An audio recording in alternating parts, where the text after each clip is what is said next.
کی آواز سنتے تھے نا ہم کیا کرتے تھے؟ اذان نے آواز سنی تھا نماز نہیں تیاری کری نا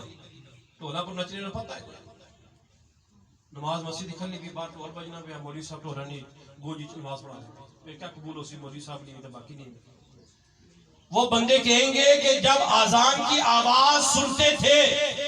تو ہم کسی اور کام میں مشغول نہیں ہوتے تھے فوراً وضو کے لیے اٹھ کھڑے ہوتے تھے. سبحان اللہ. کیا کرتے تھے اذان سن کر اٹھی تو کیا کرنے سے وضو پہ کرنے سے کیا کرنے سے کچھ بولو نا کیا کرنے سے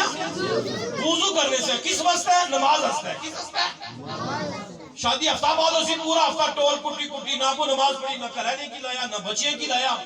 خاک پر کو تو اسی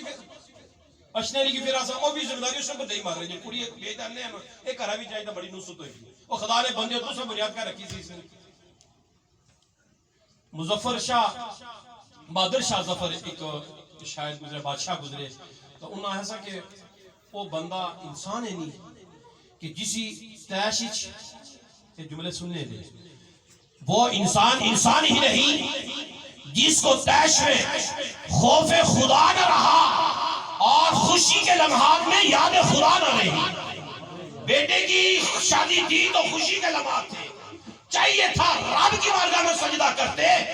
کہ مولا تیرا شکر ہے تو نے بیٹا عطا کیا آج میں اس کی شادی اپنی آنکھوں سے دیکھ رہا ہوں شکر ادا کرنا چاہیے. ہوتا یہ ہے جو رب ہمیں خوشی عطا کرتا ہے ہم اسی رب کو ناراض کر دیتے ہیں. فرشتے پوچھیں گے تمہارے کیا مال تھے جن کے چہرے ستاروں کی طرح چمک رہے ہوں گے وہ کہیں گے جو ہی اذان سنتے تھے نا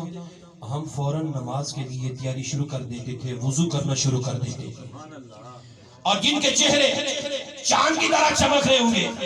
فرشتے ان سے پوچھیں گے اوہ خدا کے بندو تمہارے کیا مال تھے تم نے کیا کام کیے ہیں تم نے کون سے کارنامے سر انجام دیے ہیں جو تمہارے چہرے چاند کی طرح چمک رہے ہوں گے چمک رہے ہیں. تو وہ بندے کہیں گے ارے ہم نماز کے لیے اتنی جلدی تیاری کرتے تھے نا کہ اذان سے پہلے ہم وضو کر لیا کرتے تھے. کتنے نوجوان ہیں پوچھ لیں ان سے عشاء کی اذان کا کیا وقت ہے پتہ نہیں.